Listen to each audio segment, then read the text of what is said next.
I remember I used to like there was a cookie, an almond. There was a cookie. I that do used remember. To have, yes, Yep. that you let me keep for like a minute. I'm like, oh my gosh, she's not taking it out. She's not telling me stop. And then each week we were measuring, and the crazy part was that the inches were coming off. Like till today, I'm like, I don't know if it was juju or voodoo. I was like, I don't understand how I am losing weight and I've not made major adjustments.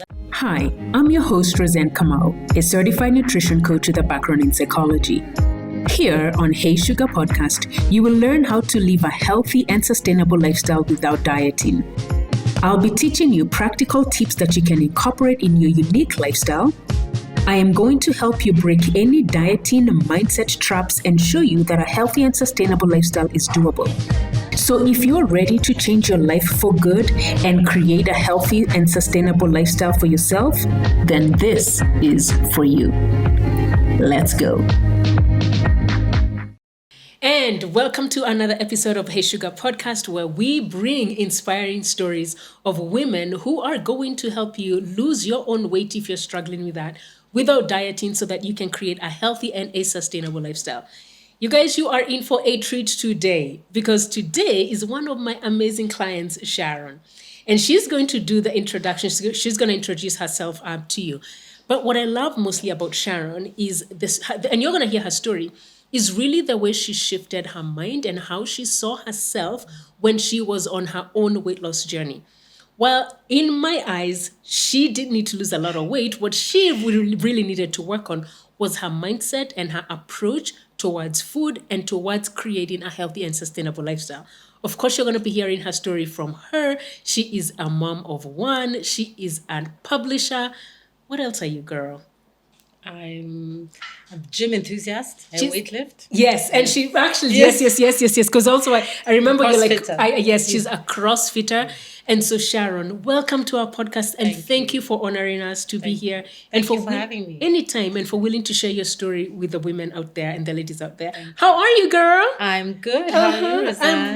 I'm well. Thank you, and you look fantastic as usual. Thank you. You know, I always say, we connected inside the program, but even outside the program, both of us are part of a book club. Yes, we are. Where, and I know you're also a publisher. Yes, I am. And your publishing house is called? East African Educational Publishers. East African Education Publishers. The oldest publishing house in East Africa, formerly Heinemann, for those of us who may want to join the dots. Yeah. So we've been around for a minute. We're going to be celebrating 60 years next year. 60 years. So I'm going to try and do a big celebration about that. I'm going to be there. Yes, I'm going to be there. Yeah. And we're not only in Kenya, we have offices in Rwanda, in Tanzania, in Zambia, and even we have a distributor in Uganda. So we're trying to also be regional, to just take advantage of the opportunities that not only in Kenya but beyond. Yes. Is there any authors we may know who've worked with? I'm sure there's some authors that we know, right? Yes. Okay. Yeah. The most famous one is Professor Ngugi wa Thiong'o, who has been with us from day one, I would say, and he has a very special relationship with East African Educational Publishers, because I know we even published him to the detriment of even our chairman at the time, or who was the managing director, Henry Chakava, because then he had to go into exile because we were bold enough to publish stuff that people wouldn't want to write about. He was very bold, and that time a very big critic of the Moi regime, the Moi government at the time, and he was bold enough to write it, and EAP was bold enough to publish. And since then, we've had a very strong connection. Even though he's published in other markets with other publishers, we're actually his first and preferred publisher of choice, because we stuck with him when things were really tough. When things were thick and tough. And we actually, there's a book that my husband and I got by Ngugi wa Thiong'o. It's called Jaba Nene na Baadhi ya Mathagu. Okay? It's a book about a young kid. And this kid grew up in the rural areas, okay? And he's come into town. Yes. And when he comes into town, he meets all these other kids.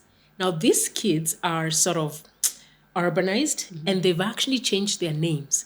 So someone whose name is called John Degwa, he calls himself John Bull, because Degwa is a bull in English. Okay. So what Ngugi was doing then, and I really connected with that book before I realized, because I'm kind of an activist in a way, I really connected with that book because he was teaching us what you've talked about is how we were losing our identity from a very young age, but even just changing our names, etc. And we could go on and on and on. And that's a book that we were reading to our kids when they were younger, and they absolutely love that book. We would read it in Kikuyu and then translate in English. Anyway, we were talking earlier about our identity and culture and how we've changed and we've lost our culture. And I think we need to get back to it. But anyway, let's circle back and go back to 2020 when we actually connected. So 2020 was COVID. Yeah. I think it's one of the life-changing moments in the world. We shut down. I never thought that we'd ever reach a point that everything would stop. Yeah. And we were at home. And I realized, I think at the time I was depressed. I didn't realize at the time I was depressed. But being cooped indoors, not being able to go out, it was that time was the hard lockdown before they even started opening things up and curfews. And so what did we do? You just found that walking to the kitchen, walking to the fridge was all you did. Yeah. We started drinking, now day drinking, because there was nothing else that you were doing. And so I gained what we call COVID weight. And I was really feeling low about the whole situation. It was nerve-wracking. I had elderly parents at the time. So even we didn't see each other. From seeing each other every weekend, we didn't see each other. We'd talk on the phone. Or one time we were going and sitting in the compound and them inside the house and me refusing to come out. So I didn't want to in any way feel I could take anything to them. So I remember, I think because we were in the same networking group, and we had talked, maybe you don't remember this reason, but one time we had talked before and I wanted to join your group and it didn't happen. So now COVID, I'm like, okay, now I have the time, and you were doing a Hey Sugar program. So I said, anyway, what the heck, let me join. I mean, I have the time because all these excuses, and there are many, and especially for a busy lady, when you're trying to transform your lifestyle, you'll realize how challenging it can be to kind of prep your food. It's so easy to grab things on the go. And that was me. Stop by Java, pick this, stop by here, it's late, grab this mandazi, grab this. And you don't even think about it. Sometimes there's a lot of mindless eating. Yeah. So now I have time, it's quiet, it's COVID. You're able to kind of reprocess. And I joined the cohort that you're having. And I remember my group was honey.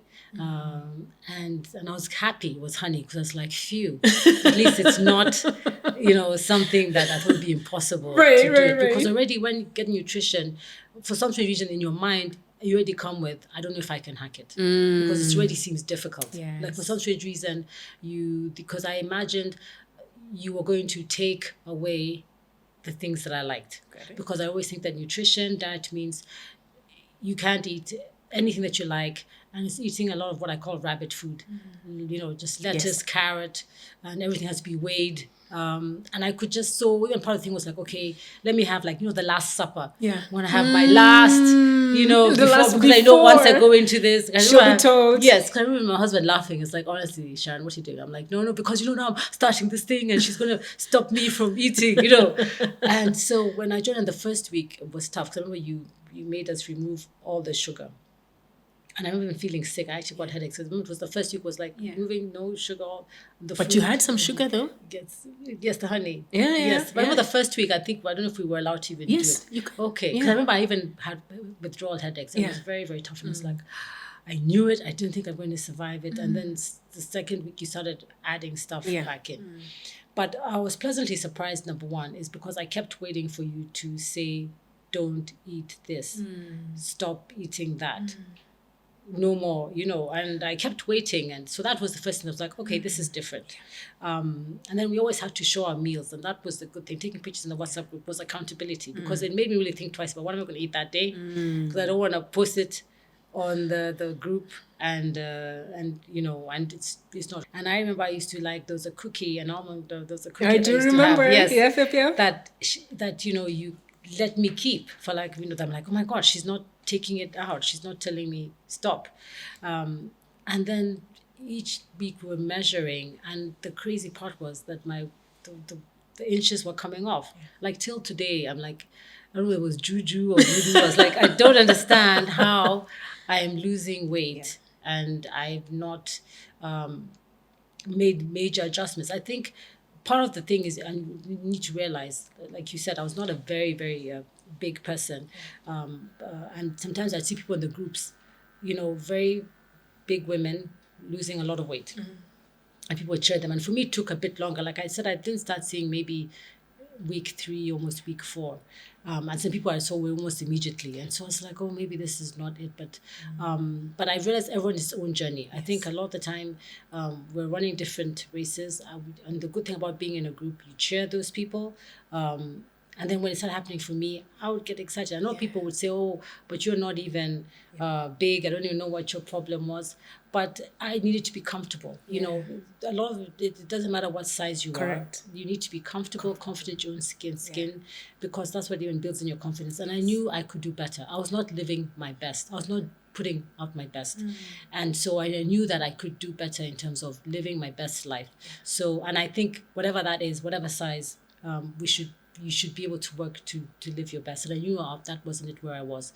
And a lot of it, as I said, was just eating, mindless eating, unnecessary drinking, that was just pushing up. And then I was inactive at the time. So the good thing, even there was a lot of movement, Rosanna would be like, focus on what are you moving, doing some exercise. And so I started doing a lot of body weight exercises, and that was funny. The gyms had closed, and it's quite funny when you realize that if you do a lot of body weight exercise at home, how much you burn. In fact, I keep joking, I keep telling the gym, that's why you guys are not careful, because I realized that you could lose weight not going into the gym. Just you're skipping rope at home, running up and down the steps, burpees, squats, a lot of home moves. If you're active like that, moving up and down, it still, gets your heart rate up and gets some exercise in. So by week 4, I was actually now sold. I'm like, oh my gosh, this program works. I'm actually starting to lose weight, and my confidence really came up, because I think for me, my weight mostly came at the gut. Yes, yeah. My stomach area. And then kind of a bit on my thigh area. So I don't present very big, and I could hide it in how I dress. But if certain genes, everything, you could see that my stomach would kind of stick out. So slowly it started coming in, and until I was like 6 weeks, I signed up immediately for back to back. I did another Hey Sugar, because I was Hello, like gut. 6 weeks I did 2 Hey Sugars. Oh, Hey Sugars. And then I got Okay, I was okay. just, Look at yes, you. I did. I was like, because I really just now I felt like hunger. There's more information, so much information that was coming my way, and I needed more time, because 6 weeks, it was not enough time, but at least it's enough for you to know if you're going the right direction. Right, yeah. It's like if you're traveling, you're going to Mombasa, so you're not in a crew. If you're in a crew, you're in the wrong way. Yes. Turn around. Right, so at right. least it was 6 weeks. It was like, okay, I'm going the right direction. So I just kept signing up for more, and then I did the Christmas one, because one of the things that was nerve-wracking is food. I always thought food was the enemy, because it's true. You eat a lot, you get fat. That was just the correlation. You eat bad, you get fat, type thing. And that fear was actually paralyzing and even not healthy, because food is not the enemy. And then what happened is you go out, eat, then you feel guilty, and it's a lot of self-judgment, frustration. All the time looking at the mirror. So many unhealthy habits. One of the things you told me, ditch the scale, which was something I always used to have. I'd stand on the scale, and whine. In fact, my husband kept telling me, you're always whining. I was drive him nuts. Because you're looking at the scale, it's giving you the wrong I'm like, number. I'm so fat, I feel terrible. And then the worst thing is, I have a little girl, and even though I was very conscientious about it, my husband was telling me, she's picking up on you, not this thing with food. Yourself, you know what I mean? Like, I know you feel you're trying, but she can tell. And that would make me feel really bad, that I would pass any of these. I guess I wanted to say trauma. Yes, it's trauma. To my child. She's 8 years old, my 8-year-old daughter, because who's also a picky eater.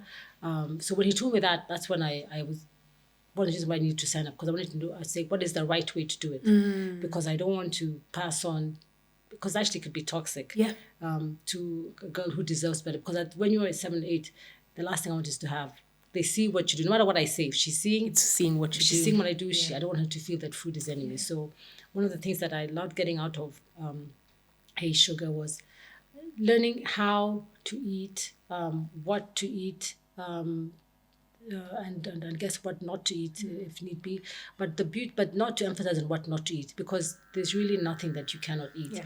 It's just, I guess, in everything in moderation.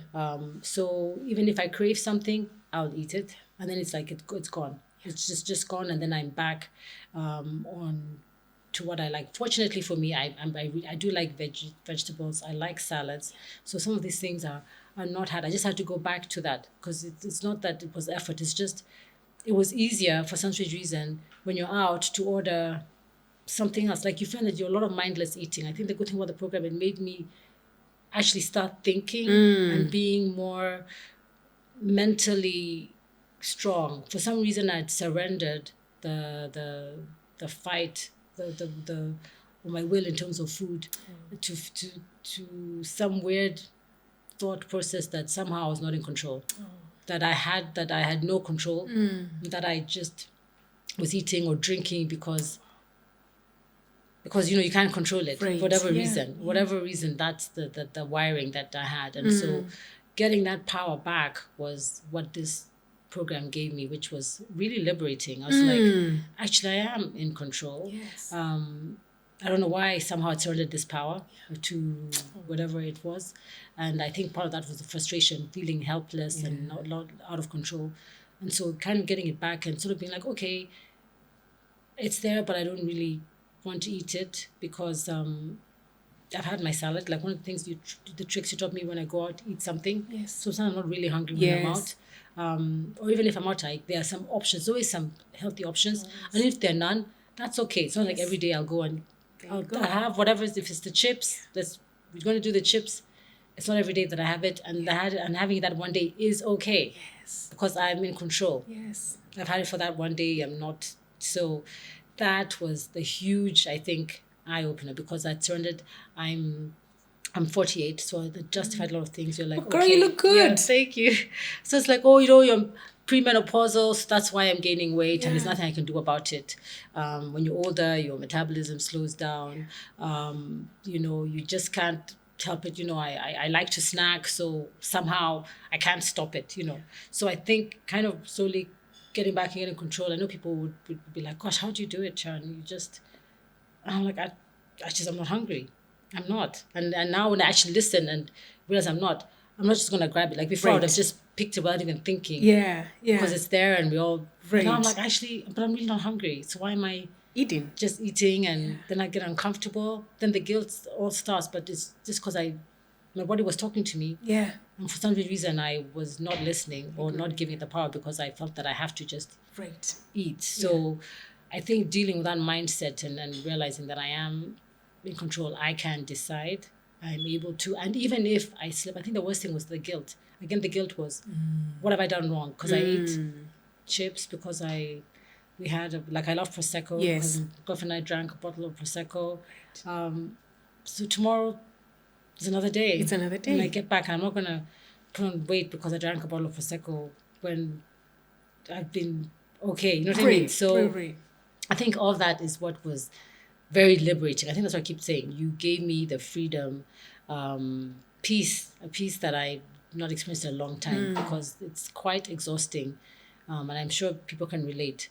When you do your best, when I say best in terms of you've eaten right, do as much as you can, then I guess the weekend. That's why sometimes you get out of jail card, and then you overindulge. Yeah. Then you're back, because then it becomes this yo-yo type life so that you're living. Yeah.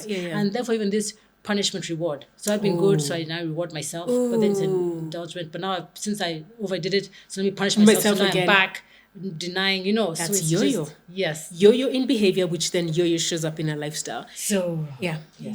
So that's what it was. And so I'm listening to your story. And if there's a woman out there who's listening to your story, what kind of woman would you want to be inspired by what you're telling us? Who should be listening to you?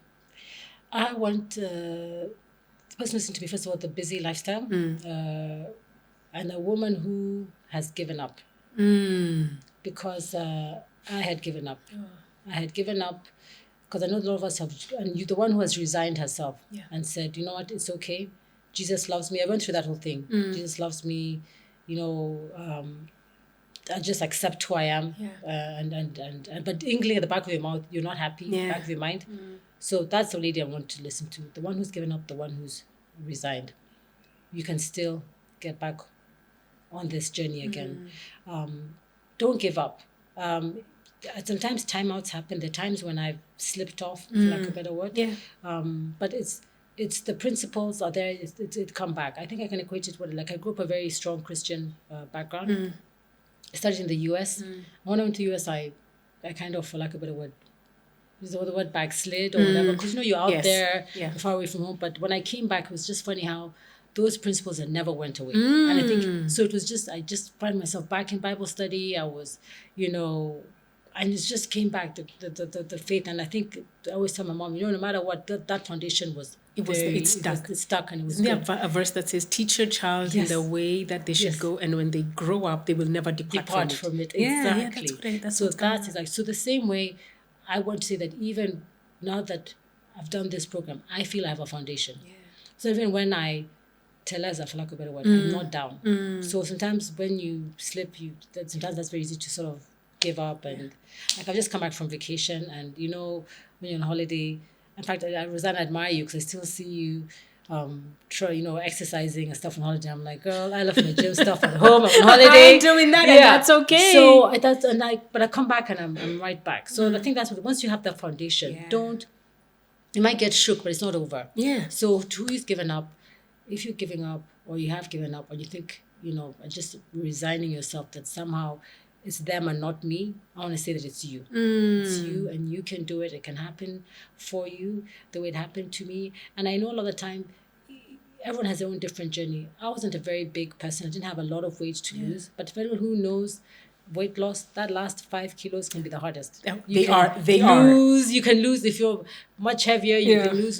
Then for some reason, that last 5 just don't go. Yeah. So I wouldn't look at so much, the size per se, or how anyone is. It's really to get to a point where you feel confident, where you feel beautiful. Because a lot of the time, even if people will say how wonderful and great you look, if you don't believe from inside, it shows. And I've seen people who feel confident and beautiful at size 18 or at size 8 or whatever size you are, but it has to be something from within. So whatever it takes to get you to that, where you can stand and be confident, just start today.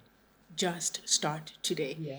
And so now we're going to be moving to our next session, which is takeaways. Okay. What do you have planned for us for our takeaways now that we finished our table talk? What would you say, this is my biggest takeaway? I say the biggest takeaway would be sustainability. When I'm saying that, it's a marathon. It's a long road. And why I say this, because a lot of people who have started, by week 2, you give up because you're not seeing the results. Because a lot of the time, we're inundated with a lot of quick fixes. And it can be quite discouraging when you haven't lost the weight, or when you feel you have, made such considerable effort and you still, it's either just 1 kg or let's say just a kilo lost, or not even maybe. So look at it as kind of like a marathon. I think if you're running 42K and you've already done 5 kilometers, do you give up? No. You don't. So the takeaway is, it's a long road. It's a long road, and doesn't have to be a terrible road, but it's a long one. It is. And if you look at it, if it's a lifestyle, you've got your whole life. Oof. So why do you want to fix it in 2 weeks or 1 week? You've got the whole of your life to live this way. So what I would say is something that's sustainable actually takes a year, because for me, when I did the Hey Sugar, it was in 2020, and I was able to actually maintain it. I'd say when I had a handle on everything, 2 years in. Yeah. Because when COVID, remember we started in COVID, I felt it wasn't a real environment. And I got worried when the world opened up. So I was like, oh my gosh. Now you're being tested. The principles Will they work? when I'm out, Yes. because it's easier at home. I had control over everything. But now I'm being invited to parties. Now you're going back. So I started panicking. Now all of a sudden I felt like I needed to come back. So, and when I passed, then I was like, okay, then I can do it. I can do So there's always going to be this test. There's no quick fix. If you want a quick fix, then it's not going to work. Then this program will not work for you. And most nutrition programs you go on, unfortunately, will fail. I think in your mind, you need to realize, I'm going to do this for the long haul. Yeah. I'm going to do this for life. for me because I owe it to myself, and I want to be, whether I'm 50, 60, I still want to be the same. I Yes, don't want to look good, feel good. and I can only do that if I'm continuing to do what I do that's worked. If Yes. something that's worked, there's no need to change it. Quick fixes, I've realized, are just that, quick fixes. And they will quickly go away. And they will quickly go away. Oh, Sharon, thank you so much. Now I'm excited for us to go into our next session. And our next session is our takeaways. So from table talk to takeaways with Sharon Banda. Oh, you guys, wasn't that an amazing table talk with Sharon? Now, from table talk, we come to takeaways. And in our takeaways, I think one of the things that we've heard Sharon tell us is this lifestyle has to be sustainable. And really, the way you want to think about it is you really want to think about this is not about short term, this is not about a fad, this is something that you can do forever. And so, Sharon, is this something that we can do forever? Because I can see that you brought us a beautiful spread of one of the things that you said you were able to take away from the program. So, can you let us know what is here and why is it important for us to have this beautiful food and takeaway? Yes. Thank you, Roseanne. Yeah. Well, one thing is, I say I love salads. Yeah. Every time I go out to restaurants, I'll always check what's the salad menu, and chances are there's a salad there that I will like, that I will use. Okay. And the salads that I like these days, they make very many nice salads that are actually filling and can double up as wholehearted meals. Yeah. And one of the popular or easy ones, I should say, is the Greek salad. Very simple. Yep. You find it in most menus if you go out, and it's something that you can also quickly make up at home. Yep. With your lettuce, you've got your chicken. Sorry, the Louis and me always have to have chicken in the salad. We must have chicken. We must have chicken. Feta cheese, one of my favorite. Those who love cheese, this is actually one of the big things that makes the Greek salad a favorite for me. Your tomatoes, your cucumbers, and some dressing. And some dressing. So we can go ahead. Yes, absolutely, okay. Absolutely. So with the lettuce, so this is a Greek salad which has, go ahead. So we've got the lettuce. Yes. And in fact, what I love about this, Sharon, isn't this something that you can also make for, like, when guests come over? Absolutely. Right? It's something you can actually, even what I would say, whip up, if you know what I mean. Whip up. Where it doesn't take a lot of time, not a lot of effort into making the Greek salad. Okay. And I love the purple cabbage. Look at, even just already looking at that, I'm looking at the different colors that we are putting in. Then we have some cucumber. Yes, some cucumber. Yeah. Okay. I like cucumber. It's a nice fresh vegetable. I love that. Then we have some tomato. And tomatoes. Tomato. Yes, exactly. For those who are vegetarian, this can be it once you add the cheese. But for some of us who must have our meat, we will add the yes. Yeah, you can add the chicken. Add the meat, and I can add the cheese. Nice now chicken this is feta cheese. Yes, feta cheese. Awesome. And then we add some chicken. Look at that! Like, how beautiful nice is chicken that? Strips. Grilled chicken at that. The key I've always said, even I love chicken. Yes. You gotta make it taste good, right? Yes, absolutely. Otherwise, what's the point? You know, I've seen people have like something like chicken breast, and it's flavorless. So it's too dry. Or too dry. So just make sure that your meats are like flavorful. I said, Roseanne, this is a lifestyle. Yes. So there's no point making food that you can't enjoy. It's got to taste good if you're going to eat it. Yes. So we want something that we're going to enjoy. Now, when we look at this meal, Sharon, think about a woman who is looking to create a healthy lifestyle. Yes. Why would this meal be something that she would enjoy? Think about maybe she's in the office. Would this be a great lunch meal? And this would be a great lunch meal. First of all, for those of us who work in maybe smaller offices, it's not something that has a very heavy smell. Yeah. Because sometimes we can be very sensitive coming with big foods with boiled egg. Yes, boiled eggs. Nobody wonders. So this is something that you can literally, it's odorless, and it's something that even if you carry, you can pop it in the refrigerator. If you come into the office, you can have it at lunchtime. So as I said, it's compact, odorless, and actually tastes good. And for those of us, especially if you're a very hectic lifestyle, the prep time is not a lot. I think a lot of the time is you don't want to be caught up in committing to meals that take forever to kind of prep. Things that you have to pre-boil and, keep marinated for hours and hours. I mean, who has that time? We do not have that time, So Sharon. that's why I'm saying this salad is work.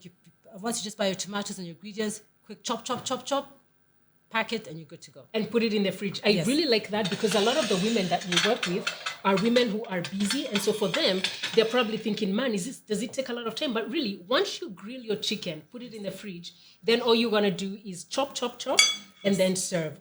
And also the other thing, I'll give you this one. This is for you. Thank you. And also the other thing, Sharon, it's this whole aspect of you want to eat a lot of food, right? that's And we're true. also not saying that salads are the only things that you can eat. You can eat other foods, but you also want to eat a lot of it. And this right here is very filling, isn't it? This is filling, Yeah. and the good thing is you can have guilt-free seconds and guilt-free thirds if need be. Ooh, seconds and third. I love So you it. don't have to worry that, oh gosh, sometimes with certain meals, you feel you've had your portion and you look at Yeah. it guiltily, wondering if I can indulge in more. You can indulge in as much salad as you possibly Yes, can. absolutely. And like I was telling Mizan, this is not only about eating salads. There are very many kinds of salads. I just picked one of the easiest ones to do. But as I said, there's so many salads out there that are being done, whether you can mix even with quinoa, with halloumi, different kinds of cheese, with broccoli, even with spinach. Yes. Sometimes if you want to make it heavy. So you can be creative. The good thing about salads, there's no playbook. You can pick certain ingredients you have in the house and put them in and just have this big, heavy bowl of salad, and it actually doubles up as a meal. You can even put beans. There's so many Ooh. options that you can have you to go. play with salads. Yeah, so many options. And of course, I think what ties everything together is our salad dressing.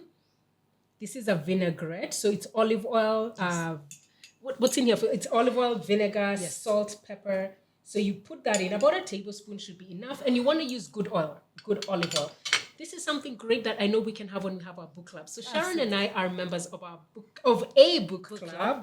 club.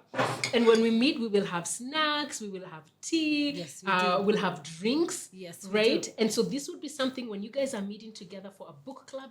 This is something that you can literally prepare and enjoy, isn't it? And also for those of us who are foodies, it even looks pretty. Doesn't for it? those of you who want to take your big pictures, like I'm one of those who likes to take a picture of what I'm eating on Instagram. Hey. This does the trick. I Very love nice it. salad. This And does the trick. And so what you're telling us, Sharon, is this is something that we can take away.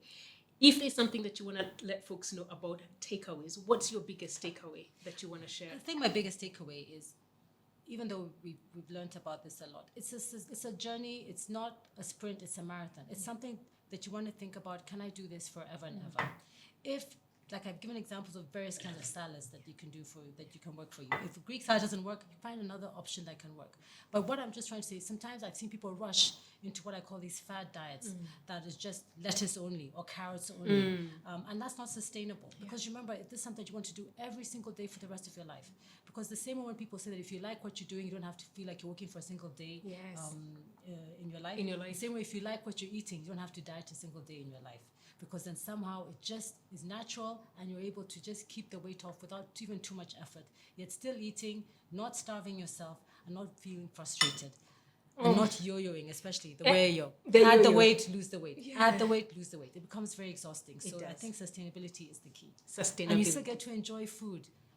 Yes, sustainability is the key, and you still need to enjoy food. Thank you guys for joining us for our Hey Sugar podcast. We appreciate you all. And as always, remember, you've got one life, you've got one body, and we want you to treasure it. Thank you.